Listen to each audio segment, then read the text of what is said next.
container slide ba đấy lư container on container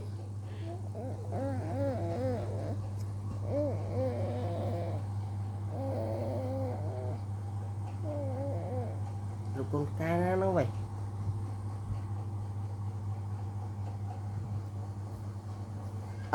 ôi ôi cái lực trường mà vậy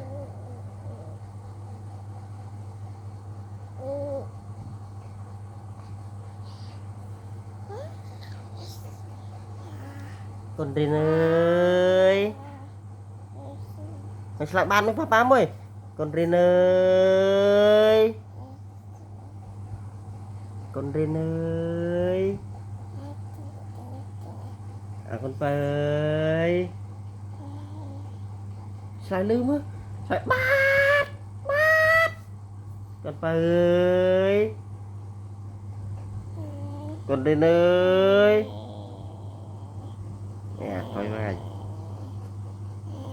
không bị cái bay đâu